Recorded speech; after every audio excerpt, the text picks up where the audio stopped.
Good morning, trainees. Good morning, sir. Kamusta kayo? Okay lang po. Okay, first of all, I would like to introduce myself. My name is John Michael Bustamante.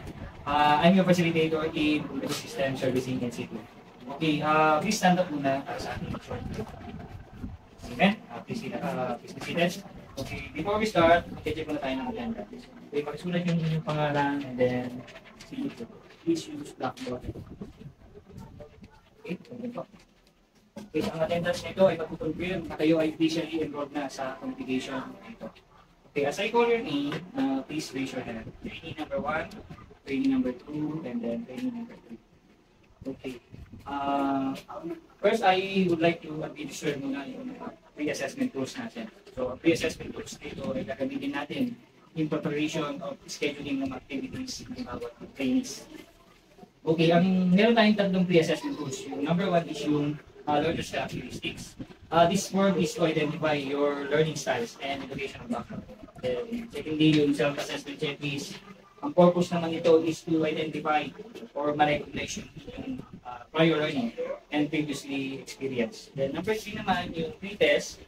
Ang purpose naman ito is to determine yung current knowledge about sa qualification. So, meron itong type of questions ng multiple choice, true or false, and then essay. So, meron itong 30 items. Okay, bibigyan ko lang kayo ng 45 minutes para accomplish yung forms na yan. Okay, you may now start now. Okay, time's up. Okay. I hope na tapat yung nasagutan, no? Yung lahat ng pre-assessment tools dahil lahat ng mga information ito ay gagamitin natin sa as we go on in our training session. Okay, yung short nito is i-discuss sa inyo by tomorrow. Okay. Meron pa ba kayo mga katanungan? Okay, so if ever wala na, so let's proceed to our orientation chapter. Okay. Again, welcome to our orientation.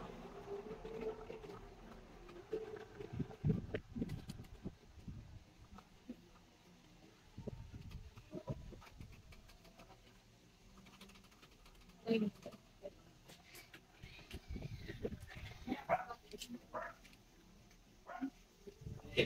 Sorry guys. Okay, again, welcome, no? Welcome to United Institute for Business Technology Assessment Incorporated. So, wherein our mission is to provide quality training assessment and to all qualified individuals. Okay. In system, yung qualification natin sa computer system servicing, ay meron tayong tatlong competency, which is basic, common, and then core. Okay. Sa core competency, dito tayo magpa-focus. No? So, meron tayong 160 hours na LOs, which mainly is install and configure computer systems, set up computer networks, set up computer servers, and lastly, yung maintain and repair computer systems and networks. Okay. So, delivery training. Okay. So, paano ba namin ito i-deliver sa inyo? So, through competency-based training, if hindi pa kayo familiar sa competency-based training, it's an approach that focuses the competency developed of the learners as a result of the training. So, bakit ito ba competency-based approach? Okay. Because education and training must keep pace with the technology and customer requirements. Okay. So sa CBT meron tayong guiding principles of competency-based training. So mag-highlight lang ng tatlo. So training is based on work that must be performed. So as a trainer, no? So nakikita ko kayo dito pag natapos kayo. So yun yung pagdadaanan ng training. Then number 5, okay, training materials are directly related to the competency standards and curriculum. So meaning to say, ang role ko as your trainer is to provide you yung relevant materials na sa kinukuha yung competency. Okay? And lastly, approved training programs are nationally accredited. So meaning to say guys, kapag natapos kayo sa training na to, and then nagpasa kayo sa national assessment, so makakuha kayo ng national certificate. This is nire-recognize dito sa buong Pilipinas and then even abroad. Okay. Okay. The difference of traditional and competency-based training. So, sa traditional guys, meron dito ano, okay? Like for example, yung instructor is the primary user of the equipment, such as monitor, projector, etc. No? So while in CBT approach, kayo mismo yung gagamit. No? So kayo mismo yung magse-set up para upang matutunan nyo kung paano siya nagpa-function. Okay? Another thing is, sa traditional, once a topic or unit is done, so or by group, no? So doon na kayo mag-proceed sa susunod. Unlike sa competency-based training, so individually, no? So kapag natapos ka na doon sa isang, ano ba, yung module mo natapos mo. So pwede ka na mag-proceed doon sa susunod. Hindi pa tapos yung content. Okay? Okay, as your trainer, I am your facilitator and evaluator. Facilitator. Okay, tama. Okay, facilitator and evaluator. So, meaning to say, I will be the driver of the training program. And as an evaluator, I will be to check, okay, yung mga outputs that you perform within the minimum requirement standard. And if I have a role, siyempre meron din kayo as a trainee. So, ang role nyo as a trainee is you are responsible, no? For what happened, you want to learn, and when you will learn it. Okay? You may request to receive credit for what you already know, also known as RPL. Okay? Or recognition of prior learning. Okay? Okay. So, meron tayong tinatawag na competency-based learning material, or in short, yung CBLM.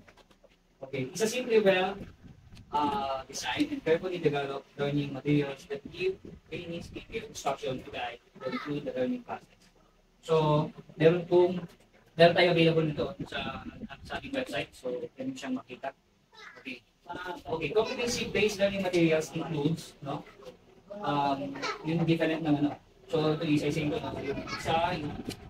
information sheet, subject, answer key, operation sheet, graph sheet, task sheet, and lastly yung performance criteria checklist. Okay. So paano ba ini-evaluate natin yung performance, no? So meron tayong tatlo, no? Una, demonstration, sumunod yung written test, and then lastly, oral questioning. Okay. So meron tayong dalawang result, no? So isang competent and not yet competent. So kapag how to be considered as competent? So an individual has to demonstrate the knowledge skills that is required on the competency standard being assessed.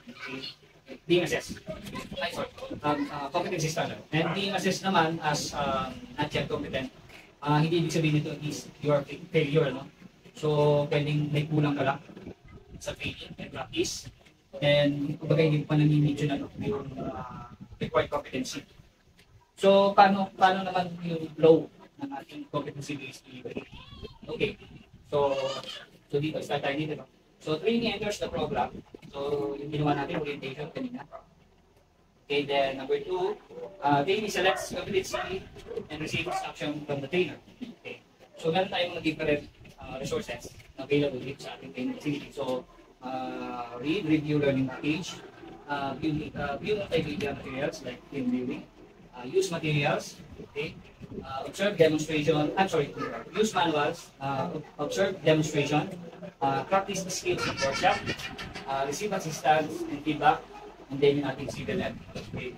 So once natapos nyo itong lahat, so mag-attend kayo, as a trainee, mag-attend kayo ng task. Then you can also rate your own performance. So ang role naman namin as a trainer, so ino-observe namin yung performance. Then we also rate also your performance. So once na-perform mo satisfactorily yung competency, so pwede ka na mag-take ng institutional assessment. If ever naman na medyo hindi ka nakapasa sa institutional assessment, so babalikan mo lang. Babalikan lang sa start, then attend ulit. Okay? Then kapag okay ka na dun sa institutional assessment, pwede ka nang undergo ng national assessment and then exit the program. Okay? If ever naman talaga hindi ka pa rin, so ulitin mo lang. Okay? So critical sa una, then hanggang sa ma-master mo na yung unit of competency. Then undergo ng national assessment, then exit the program. Okay? Maliwanag ko ba? So ito yung ating computer system workshop layout. So, ngayon, magkakontak ako ng tour para makapag-realize kayo sa ating mga different areas in the training facility at ating training center. Okay, napakalaga nito para as you go along with our training, alam niyo kung saan kayo pupunta. So now, nandito ko ngayon sa practical work area. Ito yung tinatawag natin na lecture room, no? So dito tayo most of the time magkikita-kita. So dito yung i-gain yung knowledge and skills nyo. So let's go. Itutur ko kayo sa ating training facilities. Okay, so nakikita nyo, so meron tayong computer laboratory, institutional assessment area, service support area, trainers resource area, distance learning area, and then lastly, yung ating contextual learning area and learning resource area. So, bigyan ko ng example. No? So, ito yung parang tinatawag natin learning resource area. Ito parang ating library. No? So, nandito yung ating mga CVLMs, ating other learning resource materials. Okay? Then, kung nakikita nyo, meron din tayong comfort room dito. No?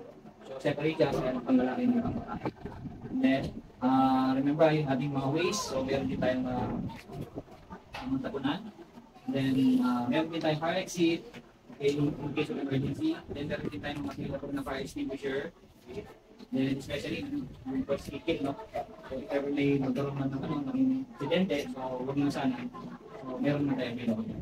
Then, at the same time, dito, meron tayong activity nating training activities. Then, at the same time, meron tayong achievement chart and progress chart. So, yung achievement chart natin, ito natin daily o yung daily progress. Okay, yung specific task, then yung sa progress chart naman, yung nakukumpiti yung unit of competency.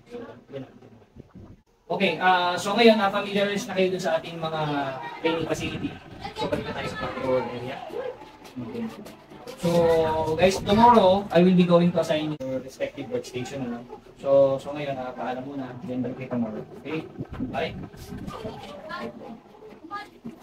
Okay, good morning, trainees. Good morning, sir. Kamusta po, no? So,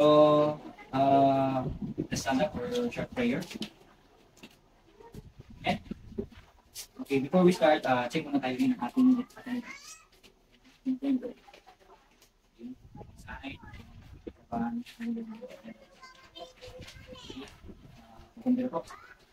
Okay, as I call your name, please raise your hand. Trainee number 1, trainee number 2, and trainee number 3. Okay. So, ngayon, sa point na to, isa-assign ko na kayo no, sa inyong respective workstation using our training activity matrix. Okay. Training number 1. Okay, base sa iyong COE na binigay mo nung nakaraan na ikaw ay naganoon, ikaw ay kasalukuyan na IT technician sa implicit company.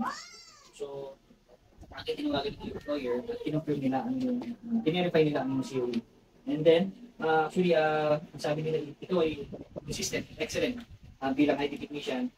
And base naman dun sa evidence na pinakita mo sa akin, it shows that you are competent on the unit of competency, no? Which is installed and configure computer system. So, for that, i-recognize ko or i-recognize namin yung prior learning para sa competencies na ito. And you can go now and balik ka na lang doon sa ating institutional assessment team. So, goodbye, thank you, and then i-update ko muna yung progress siya.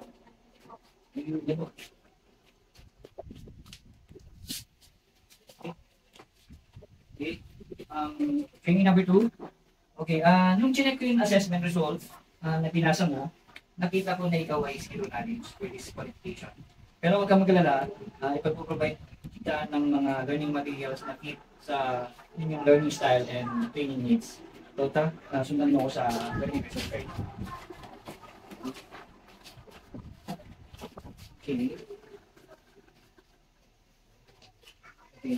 So, ito yung CVLM mo, no? So, gagawin mo is babasahin mo yung information sheet, and then after mo basahin, sasagutan mo naman yung subject. Then after mo sagutan yung subject, compare mo yung answers mo dito sa answers sheet. Okay, bibigyan kita ng 30 minutes para i-accomplish. Okay, meron ka bang tanong? Wala na, sir. Okay, you may now start now. Okay, 5 minutes left. Okay, time is up. Okay, binasa mo ba ang information sheet? Yes po. Okay, sinagutan mo ba ang iyong subject? Yes, sir. Kinonfirm mo ba yung self-check mo sa SSC? Yes, po, sir. Pwede ko bang makita? Okay. So far, okay naman. So, tara, balik tayo sa practical work area. Okay. So, proceed tayo dun sa, ano, no, sa ating lecture and discussion about planning and prepare for unit assembly. So,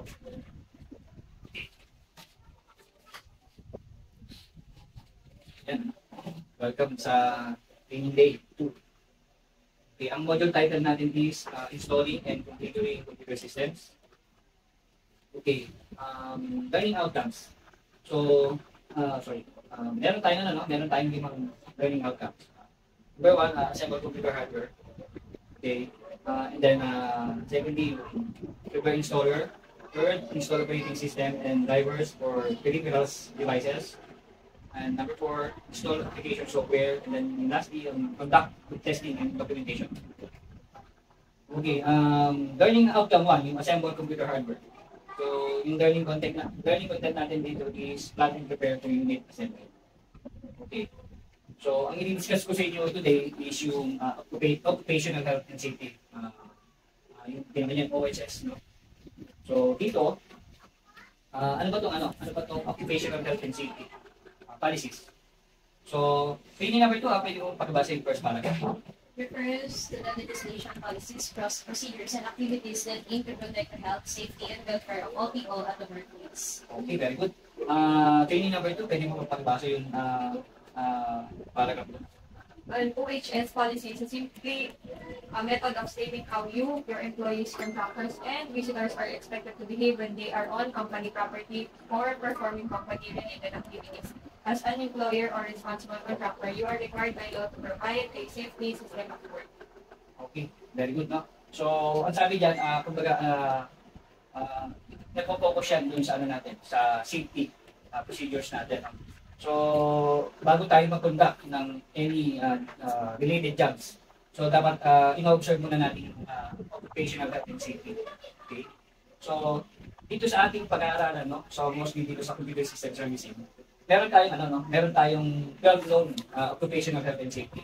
So sa nabasa lang tayo ng at least dalawa. So, training number 2, pwede mo basahin din yung number 1. Do not work alone so that there's someone who can take care of you in case of an emergency. Okay. Training number 3, nabasa yung number 2. Always power off the computer and unplug the computer before working on it. Okay, very good. So, yung 12 na yan is, ano niya, memorize niya. So, kasi pagdating ng written assessment and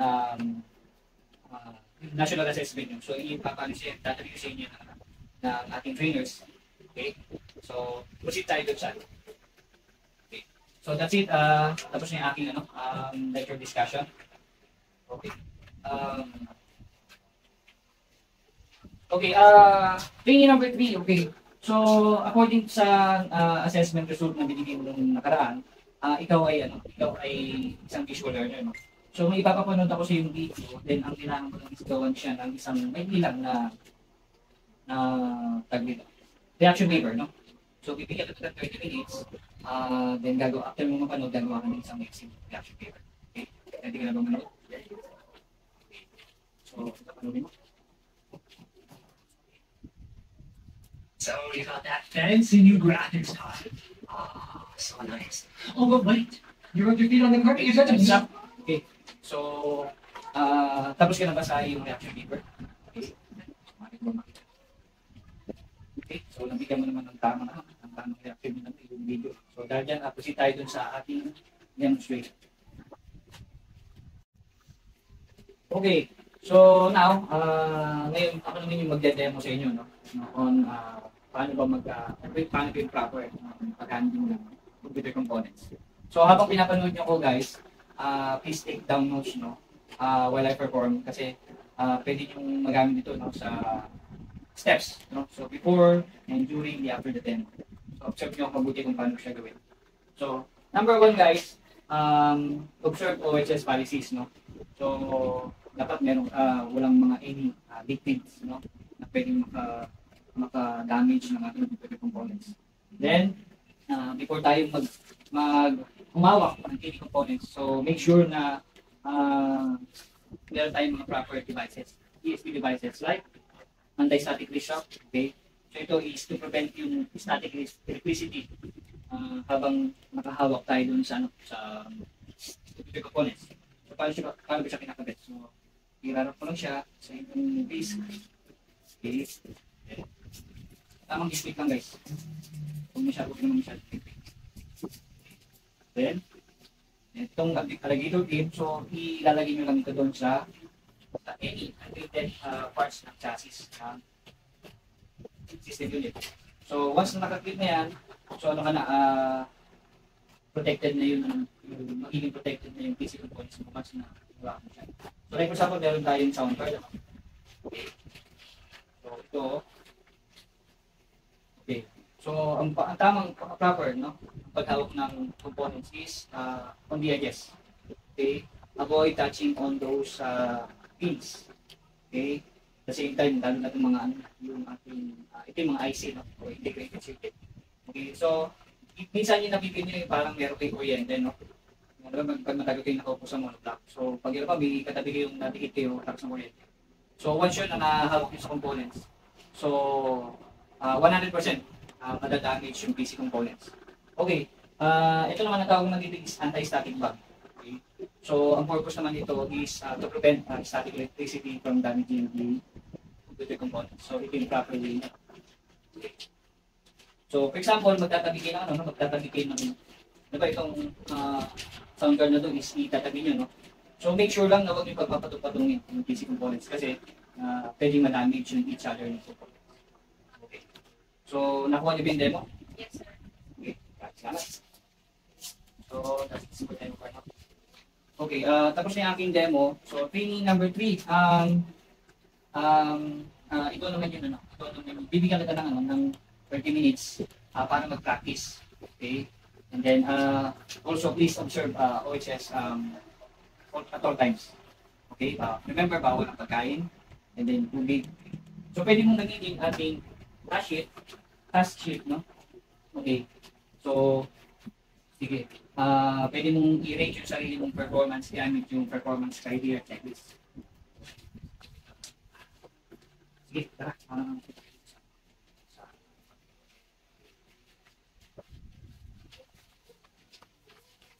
Okay?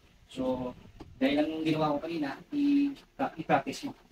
Bibigyan kita ng 30 minutes para sa inyong practice. Then, proceed ka doon sa inyong return demo.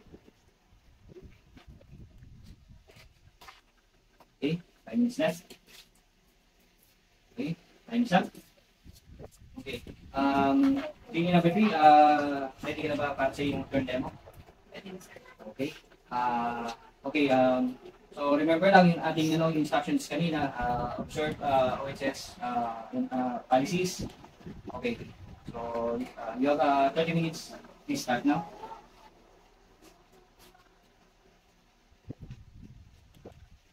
Okay. 5 minutes left.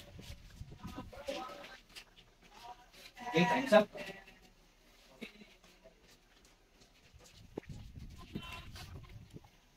Okay, training number 3, base sa iyong demonstration, nakita ko na perform mo mabuti yung proper handling ng computer components. Para dyan, i-keep ready ka na sa institutional assessment natin para tomorrow.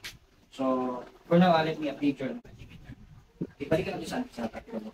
Thank you, sir.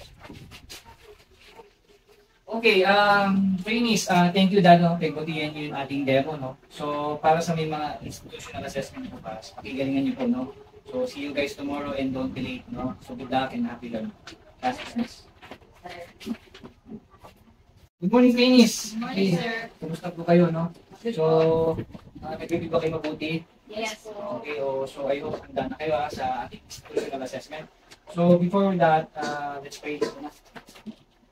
Amen? Okay. So, check muna tayo din ang ating attendance. Write your name and your city. Okay. So, as I call your name, please raise your hand. Training number 1. Okay, welcome pa po. Training number 2. Okay, good morning ulit. Okay, now you're ready for your institutional assessment. Please follow me at the institutional assessment area. Okay. Sa ating institutional assessment, you will be going to perform three methods. Una, written exam or written test, then secondly, demonstration, last, oral questioning. Okay, ang muna natin gagawin yung written test. So, ang ating written test is consists of 30 items. So, meron tatlong type of test. No? So, yung una, pwedeng true or false, multiple choice, and identification. So, ang written test natin is to measure your underpinning knowledge no? On how to install, and configure computer systems. Okay. So, kung may katanungan pa kayo, pwede na po kayo magtanong. Okay, kung wala naman po, pwede tayo mag-start then I will give you 45 minutes para ma-complete ang ating written test. Okay. So, ito na po.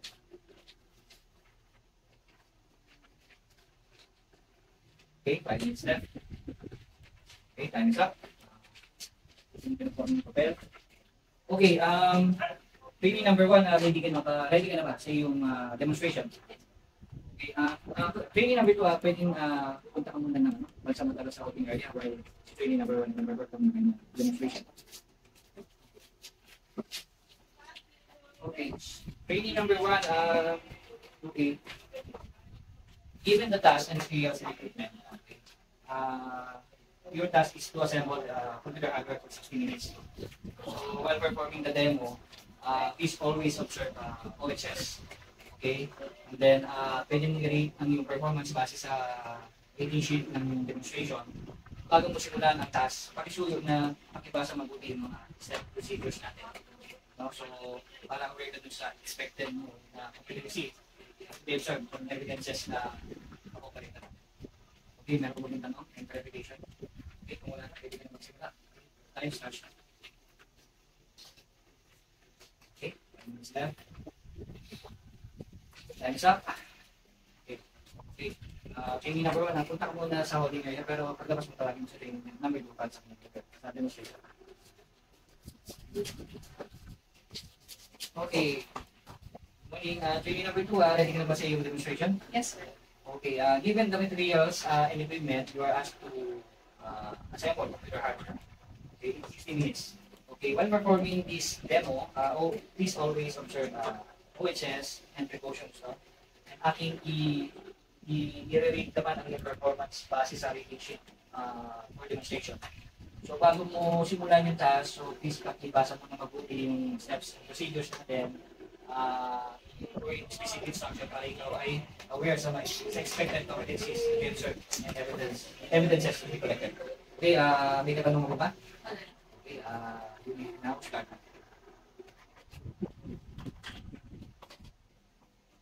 Okay, 5 minutes left. Time's up.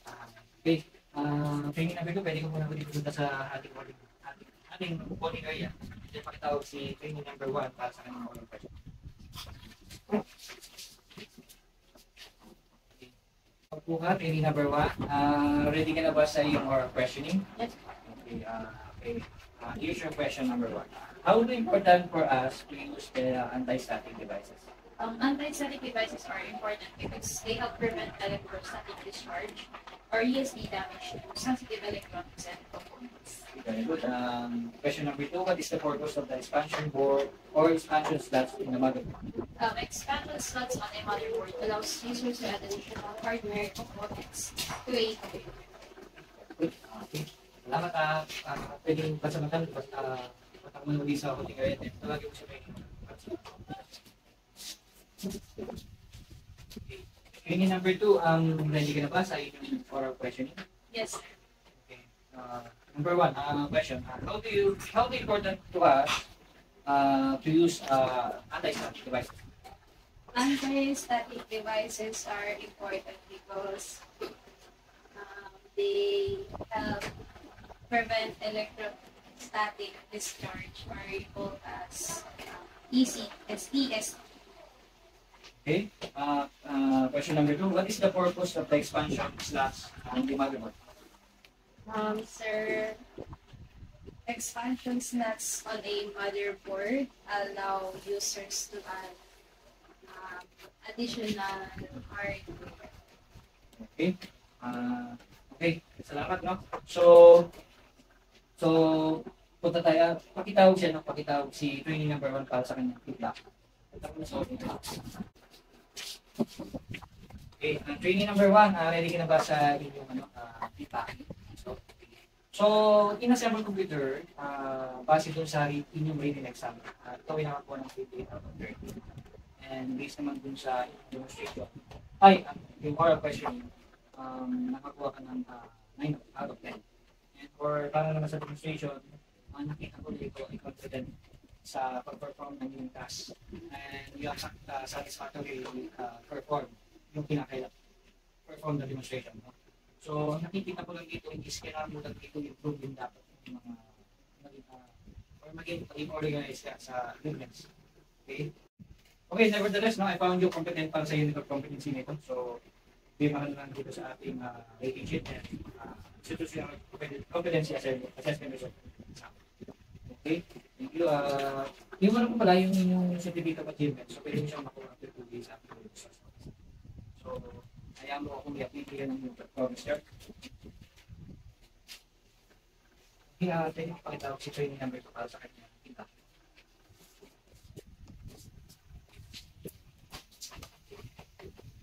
So, training number 2. Okay, so, kamusta? Ano yung, saan ka ba nahirapan? Okay. So, in-assemble computer hardware, kasi sa iyong written exam, ikaw ay nakakuha ng 12 out of 30. And based naman dun sa iyong oral questioning, ikaw ay nakakuha ng 4 out of 10. And base naman dun sa iyong demonstration. So, you adhere to OHS protocol at all times. Kaya lang, nahirapan kang tandaan yung mga steps, no? So, hindi mo na-accomplish yung pag-perform yung task. So, ang kailangan mo is reviewin ulit yung mga steps at mas mahabang oras na mag-practice para ma-perform yung specific task mo. So, having said that, I found you not yet competent in this unit of competency. Please practice more, no? To gain yun, para ma-master mo yun, unit of competency. Then, please let me know if ready ka na uli mag-assess, no? Please sign here at the rating sheet and then institutional competency assessment. Okay, for now, let me update your practice chart. Okay. Okay, para may tayo sa samahan nyo ko sa ating practical work area. Okay. Okay. Guys, so ngayon, I will administer the training evaluation. No? Ang primary purpose ng ating evaluation is to ma-identify, no? Yung areas na dapat namin improve as a trainer or yung ating facilities. So, meron tayong pipila-pound na evaluation for. So, gusto ko sagutin nyo ng honest yan. Okay. So, bibigyan ko kayo ng 30 minutes para i-accomplish yung training evaluation. Then, okay, may now start. Okay, tapos na po ba? Pupunin ko na po yung papel. Yan, trainees, gusto kong i-congratulate yung mga competent, no, sa result ng ating competencies under this qualification. And good luck po sa inyong national assessment. Okay, that's it.